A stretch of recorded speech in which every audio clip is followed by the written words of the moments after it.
आज का हमारा एक्ट है the unlawful activities prevention act 1967। इसे यूएपीए भी कहा जाता है।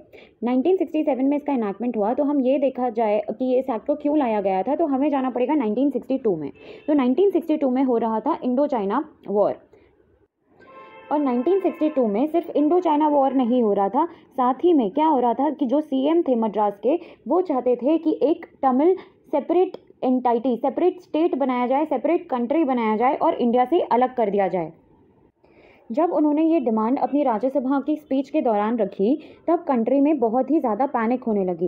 तो सेंट्रल गवर्नमेंट के ऊपर दो बाहर आ गए, एक इंडो चाइना वॉर जो एक्सटर्नल अग्रेशन था, और एक तमिल कंट्री का की मांग का जो केओस क्रिएट हो रहा था, जो इंटरनल अग्रेशन था। तो सेंट्रल गवर्नमेंट ने सोचा कि इंडो चाइना वॉर से डील करने के लिए तो हमारे पास आर्टिकल 352 इंडियन कॉन्स्टिट्यूशन में इमरजेंसी प्रोविजंस हैं, लेकिन तमिल कंट्री की मांग से डील करने के लिए हमारे पास, इंटरनल अग्रेशन को डील करने के लिए हमारे पास कोई भी मेजर्स नहीं है। तो इसीलिए उन्होंने क्या किया, अनलॉफुल एक्टिविटीज़ प्रिवेंशन एक्ट लाया, और साथ ही में एक अमेंडमेंट किया गया इंडियन कॉन्स्टिट्यूशन में, जिसे 16th अमेंडमेंट एक्ट में लाया गया, जो ये था, जो हमारे आर्टिकल 19 है, जो भी राइट्स वो प्रोवाइड करता है, और freedom of speech and expression, freedom of assembly etcetera, उन पे रीजनेबल रिस्ट्रिक्शंस लगाए गए, और ये एक्ट लाया गया, the unlawful activities prevention act 1967।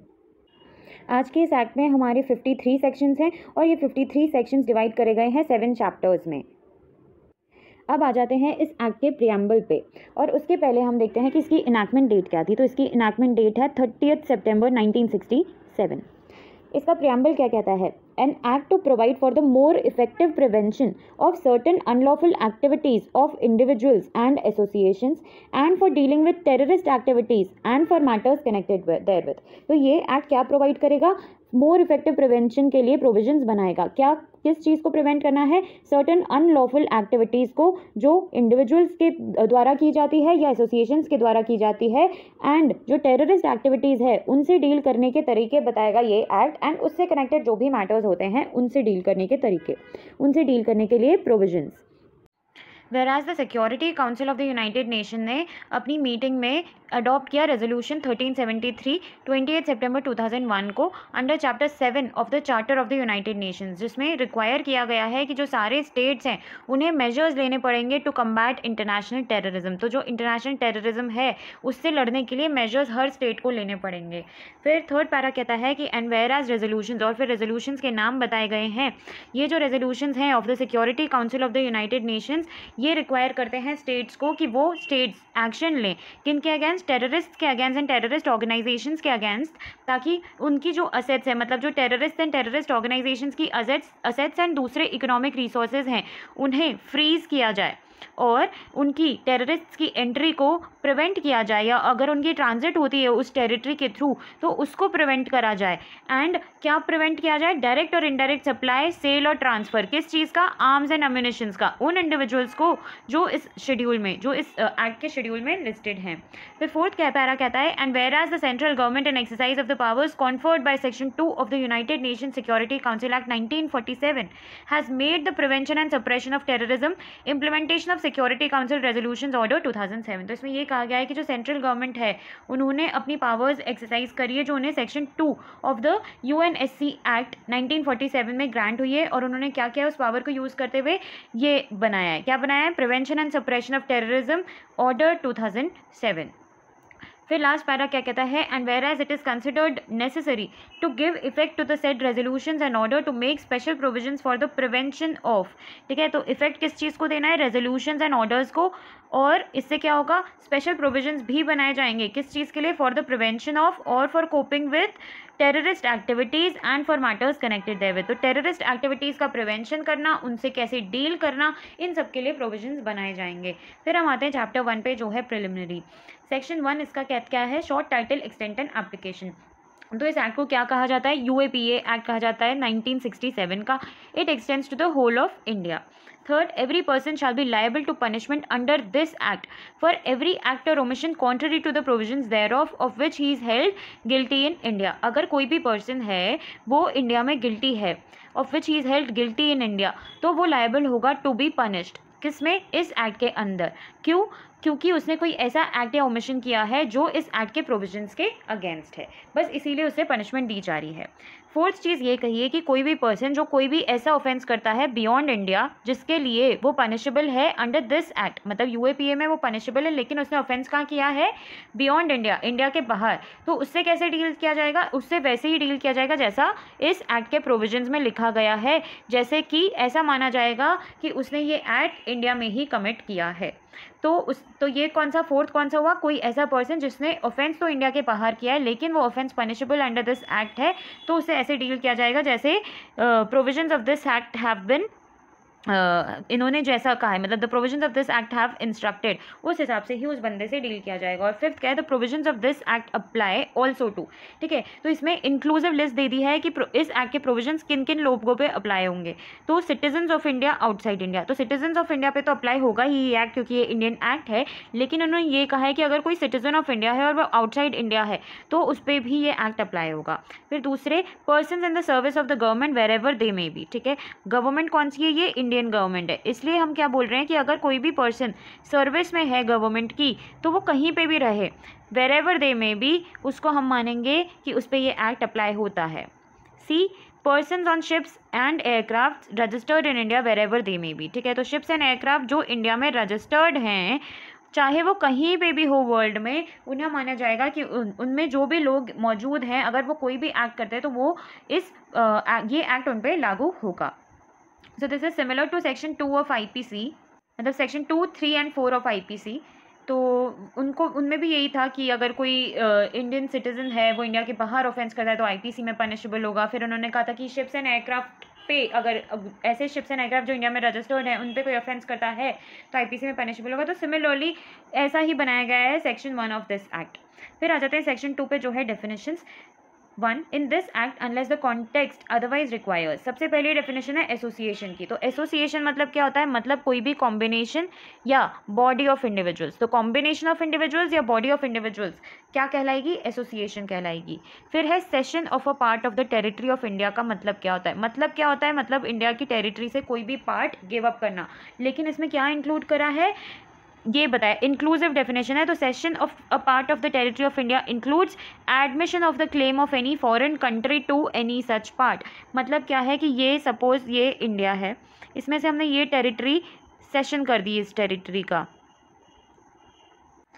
और हमने बोला कि अब ये जो पार्ट है ना ये इंडिया का नहीं है, ये एक्स कंट्री का पार्ट हो गया है। तो ये हमने क्या किया, एडमिट किया of the claim of any foreign country to any such part. तो हमने ये कहा कि ये हमारी टेरिटरी नहीं है, तो ये चीज़ भी सेशन हुई, और हमने ये कहा कि ये जो पार्ट है अब ये एक्स कंट्री का पार्ट है, हमारा पार्ट नहीं है, तो ये भी सेशन की डेफिनेशन में आएगा। फिर आता है तीसरी डेफिनेशन, कोड। कोड मतलब क्या, कहीं पे भी कोड लिखा हो हम मानेंगे कि ये सीआरपीसी की बात कर रहे हैं।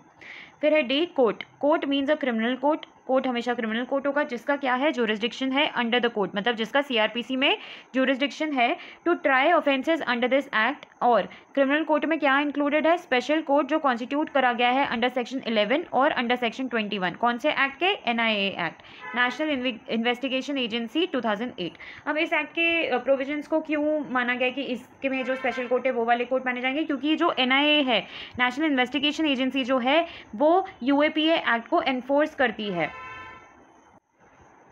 फिर है ई, डेजिग्नेटेड अथॉरिटी। डेजिग्नेटेड अथॉरिटी मतलब क्या होता है, ऐसा ऑफिसर सेंट्रल गवर्नमेंट का जिसकी रैंक जॉइंट सेक्रेटरी से कम ना हो, joint secretary to that government, ठीक है, या फिर स्टेट गवर्नमेंट का कोई ऐसा आदमी जिसकी rank secretary to that government से बिलो ना हो, as the case may be, as may be specified by the central or state government by notification published in the official gazette। तो सेंट्रल गवर्नमेंट के टाइम जॉइंट सेक्रेटरी से कम नहीं होनी चाहिए रैंक, और स्टेट गवर्नमेंट के time secretary to that government से कम नहीं होनी चाहिए रैंक। फिर है E A, economic security. Economic security के लिए भी इंक्लूसिव डेफिनेशन दी गई है। तो इकोनॉमिक सिक्योरिटी में आ गया financial, monetary and physical stability, security of means of production and distribution, food security, livelihood security, energy security, ecological and environmental security, ठीक है। तो इकोनॉमिक सिक्योरिटी में ये सारी टाइप की सिक्योरिटी आ गई है।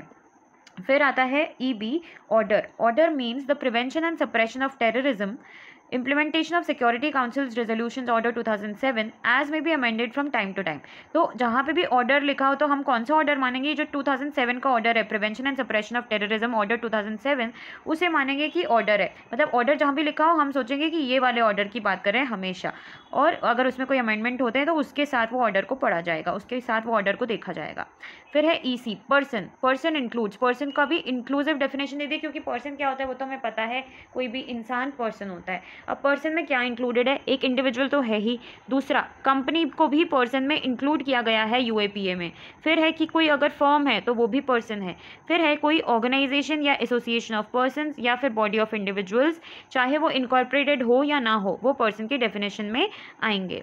फिर है every artificial juridical person not falling with in any of the preceding सब क्लॉजेज। ठीक है, अगर कोई भी आर्टिफिशियल ज्यूरिडिकल पर्सन है जो इन सब में अभी तक आया नहीं है तो भी वो क्या होगा? पर्सन की डेफिनेशन में इंक्लूड होगा।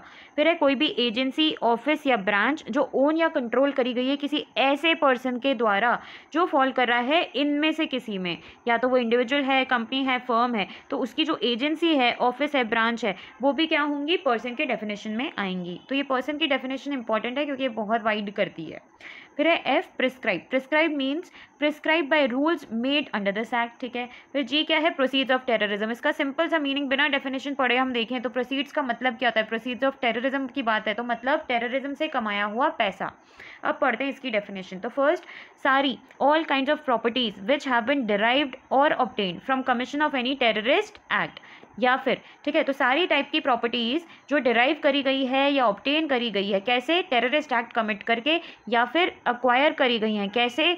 Through funds traceable to a terrorist act. मतलब टेररिस्ट एक्ट आपने किया था, उससे कुछ पैसे आए थे, उन पैसों से आपने कोई प्रॉपर्टी खरीदी तो उसको बोलेंगे property acquired through funds traceable to a terrorist act, irrespective of person in whose name such proceeds are standing or in whose possession they are found। ठीक है, अब ये प्रोसीड्स किसी के भी पोजेशन में हो उससे फ़र्क नहीं पड़ता, और ये प्रोसीड्स किसी के भी नाम पे खड़े हो, किसी के भी नाम पे हो, ये फ़र्क नहीं पड़ता। प्रोसीड ऑफ टेररिज्म क्या होंगे? जो टेररिज्म करके कमाए गए हैं। सेकेंड चीज़, कोई भी property which is being used और is intended to be used, किस लिए? फॉर अ टेररिस्ट एक्ट और for the purpose of an individual terrorist और अ टेररिस्ट गैंग और अ टेररिस्ट ऑर्गेनाइजेशन। तो ऐसी प्रॉपर्टी जो यूज़ करी गई है या फिर इंटेंशन है उन लोगों का कि उसे यूज़ किया जाए, किस लिए? टेररिस्ट एक्ट के लिए, या इंडिविजुअल टेररिस्ट उसे यूज़ करना चाहता है, या कोई टेररिस्ट गैंग है वो लोग उसे यूज़ करना चाहते हैं, या टेररिस्ट ऑर्गेनाइजेशन है वो लोग उसे यूज़ करना चाहते हैं, और वो जो भी प्रॉपर्टी है वो भी क्या होगी? प्रोसीड्स ऑफ टेररिज्म होगी। तो इसका एक्सप्लेनेशन क्या कहता है कि for the purposes of this act it is hereby declared that the expression proceeds of terrorism includes any property intended to be use for terrorism. तो ये तो हम इससे समझ गए थे क्लॉज 2 से कि कोई भी property which is intended to be use for terrorism वो भी प्रोसीड्स ऑफ टेररिज्म में आएगी। मतलब जैसे कोई बंदूक है, कोई बॉम्ब्स हैं, वो हमें टेररिज्म में यूज़ करने हैं तो वो भी प्रॉपर्टी मानी जाएगी कि वो टेररिज्म के लिए यूज़ करी जा रही है, तो इसलिए वो क्या कहलाएगी? Proceeds of terrorism. फिर आते हैं दूसरी डेफिनेशन पे जो है प्रॉपर्टी की। 2H में है property. Property means property and assets. Property and assets किसके? ऑफ एवरी डिस्क्रिप्शन, चाहे वो क्या हो? कॉर्पोरियल हो या इनकॉर्पोरियल हो, मूवेबल हो या इमूवेबल हो, टैंजिबल या इंटैंजिबल हो। इसके अलावा क्या होगी property? Legal documents, deeds and instruments, किसी भी फॉर्म में।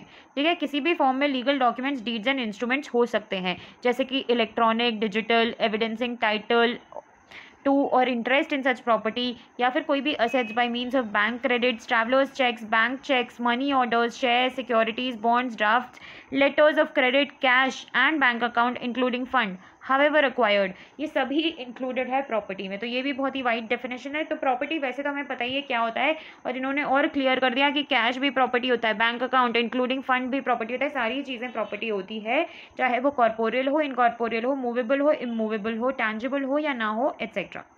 फिर है HA, शेड्यूल। जहाँ भी लिखा है तो हम शेड्यूल इसी एक्ट की पढ़ेंगे। फिर आए क्या है? Session of a part of the territory of India from the union.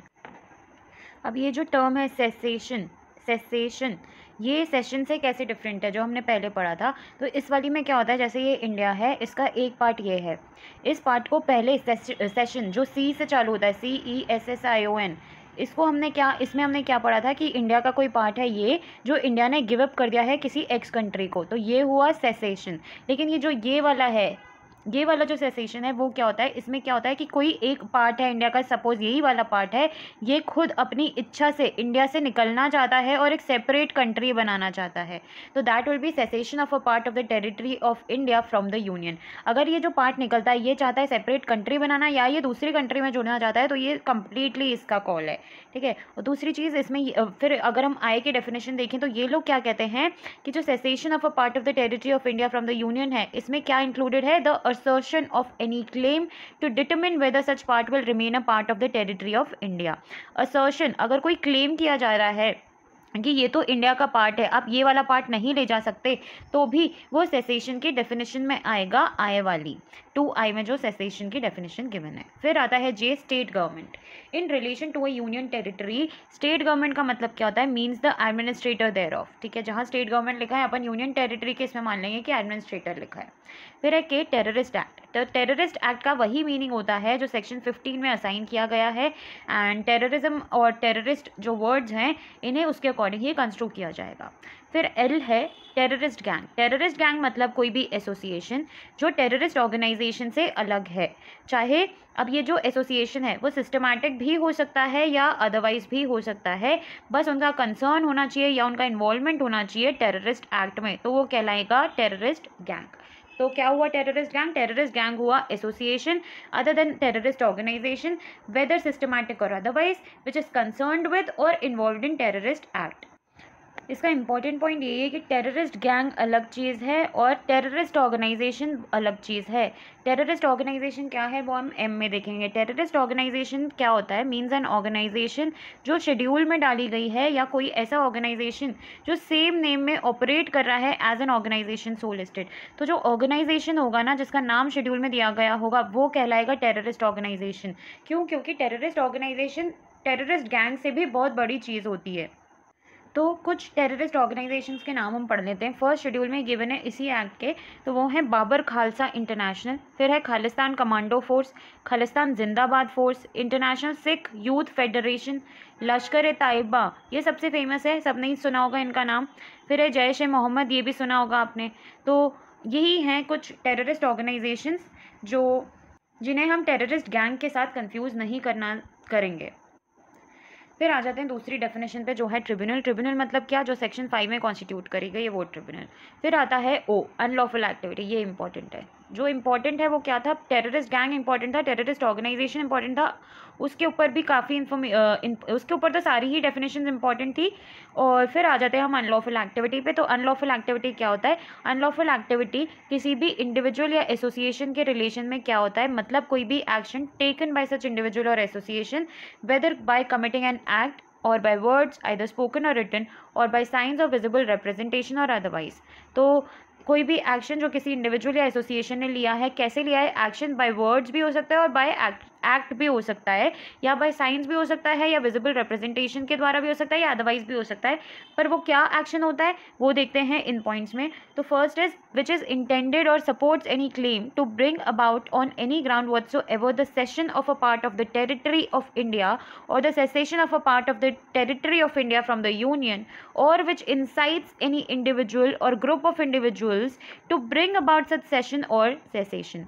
ठीक है, तो ऐसे वर्ड्स या ऐसे एक्ट्स या ऐसे विजिबल रिप्रेजेंटेशन या साइन जिनका इंटेंशन है या वो सपोर्ट करते हैं किसी क्लेम को, किसी भी ग्राउंड पे हो सकता है वो, कि जो इंडिया है उसमें से किसी एक पार्ट का सेशन हो या सेसेशन हो, और इसके लिए वो क्या करते हैं, किसी भी इंडिविजुअल को या ग्रुप ऑफ इंडिविजुअल को इंसाइट करते हैं, प्रोवोक करते हैं ताकि ये सेसेशन और सेशन हो, तो वो आएगा अनलॉफुल एक्टिविटी की डेफिनेशन में। सेकेंड चीज़ क्या होता है, विच डिस्क्लेम्स, क्वेश्चंस, डिसरप्ट्स और इज इंटेंडेड टू डिसरप्ट क्या चीज़, the sovereignty and territorial integrity of India. तो अगर कोई भी एक्ट वर्ड वगैरह जो भी हैं वो इंडिया की सॉवरेनिटी या टेरिटोरियल इंटीग्रिटी को डिस्क्लेम करना चाहते हैं या क्वेश्चन करते हैं या डिसरप्ट करते हैं, तो वो भी कहलाएंगे अनलॉफुल एक्टिविटी।